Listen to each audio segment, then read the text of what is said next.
Well, welcome back to Inclusive Design 24 2021 for the very last short session of what have been some truly exciting 24 hours of presentations and talks.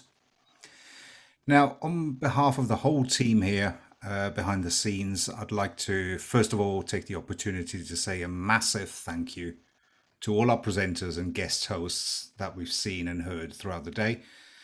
It goes without saying that without them, this event would simply not exist. So thank you very much for your time, dedication, and passion, and for wanting to share it with the wider community as well.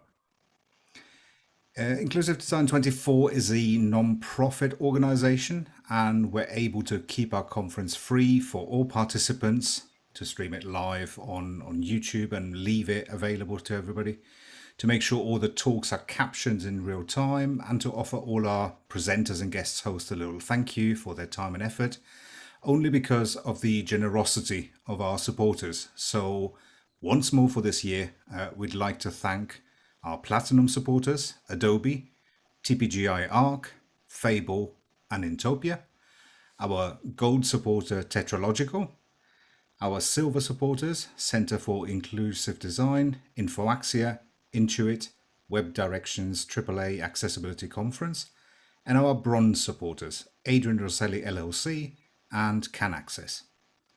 And I think Leonie has some interesting stats that she wants to share with us. I do. It wouldn't be the after show without just a handful of stats to share with you all. So, of course, it has been 24 hours. We had 26 excellent speakers, ably helped out by 11 guest hosts who really, really do help things just keep moving. We had 11 supporters helping us make the event possible, as Patrick just mentioned. We had people tune in from at least, if not more, 45 different cities from around the world, from 5 different continents.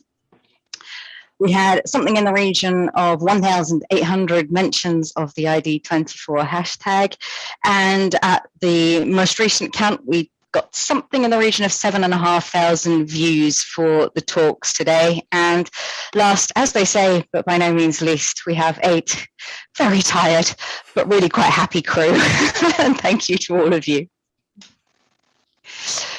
So with that last bit of what might pass for intelligence for the day, anybody got any favorite moments to look back on? Talks, quotes, things that happened, apart from Adrian's flock of seagulls haircut admission, of course. I think just for myself, the day has gone in a weird blur. I have to admit, possibly related to the weird global time zone that we then decided to all keep for this event. But I had a strange nap halfway through the day, and yeah, my body currently doesn't quite know where where it's located or in what time zone. I only managed to catch some snippets of most talks, but I will probably dedicate some good chunk of time next week, taking my time going through them. But certainly some of the talks from Kerry Fisher for the SVG masterclass that I caught were really, really interesting, very detailed and in depth. Lots to think about. And also, I dipped in quickly on the 99 Red Balloons talk.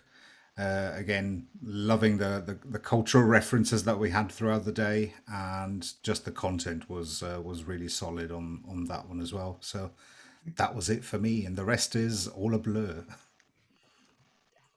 Thomas, the talk from Kenji in Japanese went down a storm, judging by the social media response that we had. I'm guessing that was a highlight for you amongst others. Yes, definitely a highlight to be managing and trying to decide, is that a question or a comment when my Japanese is not up to par. But yeah, it was great. We had so much engagement, and really want to thank Makoto Ueki for helping us sort of at the last moment get the translation set up. So we were able to use new software there, UD Talk, to let people get automated translations. And I was really impressed, Makoto and a few other people were actually like fixing the Japanese translation in real time from the auto translation. And so the translations came through great. And it was really nice to see that engagement. And one other talk I really enjoyed, just because it made me think, something fairly different, was Simon Hearn's inclusive design is fast by default. So I always like to get other ways to be thinking about inclusion. So his talk really emphasizing, the people with the worst connection speeds have the worst experiences, and talking, really thinking about inclusion from the standpoint of what countries people are in and what access they have to, fast internet. So that was really interesting talk for me today as well. I'm going to go ahead and echo what Pat said a little bit here, because when you're running these things, there's that adrenaline and the panic that something's about to go wrong. There's always that sense of doom with a live real-time thing just hovering over your head, waiting to crash down. But I was able to, even the talks I was helping to co-host or run, I was able to watch them. I was not to say not expecting, but I didn't know much of what to expect from some of them, like Donna Bungard's talk. Great talk. Didn't know what to expect going into it, but wow, was that really nicely done. I liked Meryl's talk about auditory issues. And as I walked through the day, every time I stepped into a talk, there was some nugget in there that I found really valuable. So my intent is, after sleep, and then maybe more sleep, is to take some time to go through the hashtag, because a lot of people were dropping some really good nuggets out of those talks that they picked up, screenshots, comments, phrases. Go through the hashtags and then separately walk through the talks on YouTube. But because I'm weird, I'm going to run them at like 1.5 times speed, because there's 24 hours of good content in there. And I don't know how I'm going to get through all of it reasonably without having my family tell me to go away forever. Adrian, it almost sounds like you're using technology's functionality to adapt to your access needs or something. Maybe. I mean, I could just turn everything off and then I win. I'd like to echo your kudos to Donna and Meryl's talks as well. I thought they were really provocative and interesting.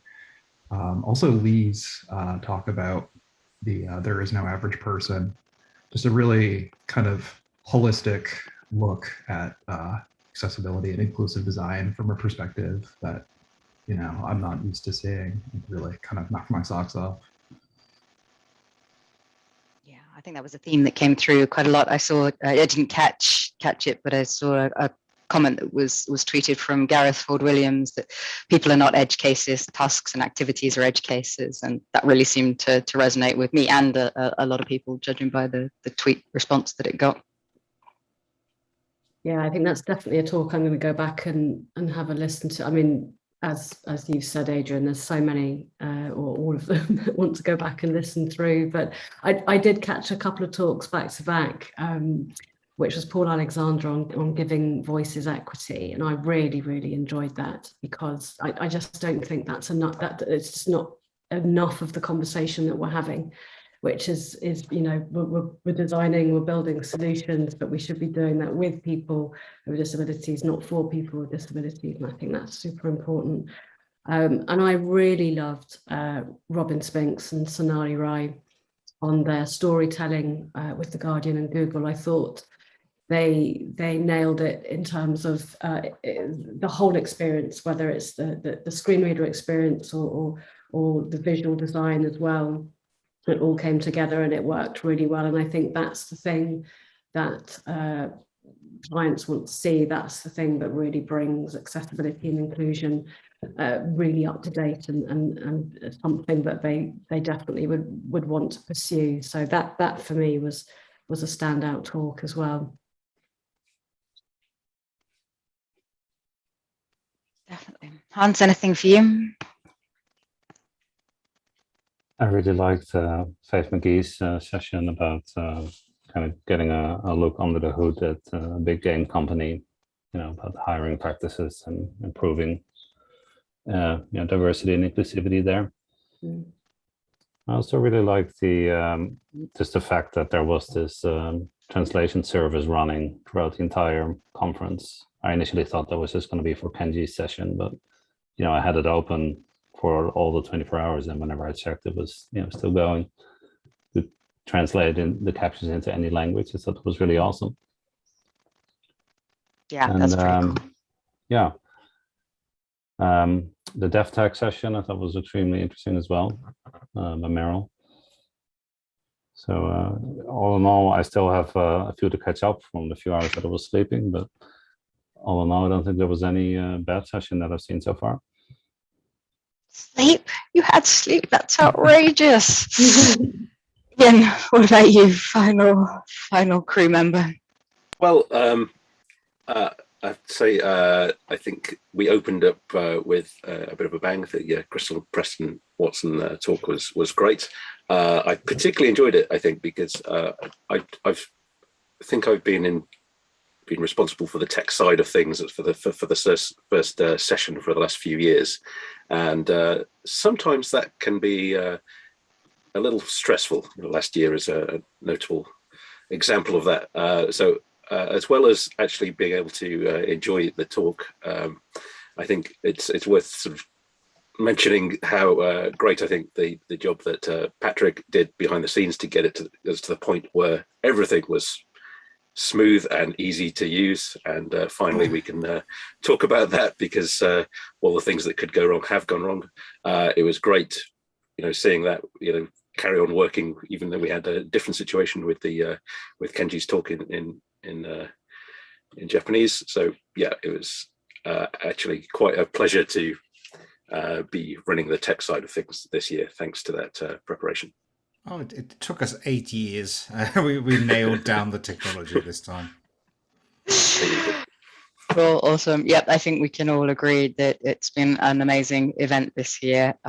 Real team effort from all the people that got mentioned earlier here, but also we need to just give one final shout out to all the people who tweeted, supported us, shared knowledge and ideas, and generally kept the energy going out there on social media for the past 24 hours. Thank you, because you're a hugely important part of what we do and why we do it. And I think on that note, we can probably call it a wrap for Inclusive Design 24 2021. So thank you, everyone, and sleep well. Good night, internets. Thank you. Thank Thank you. you. Bye.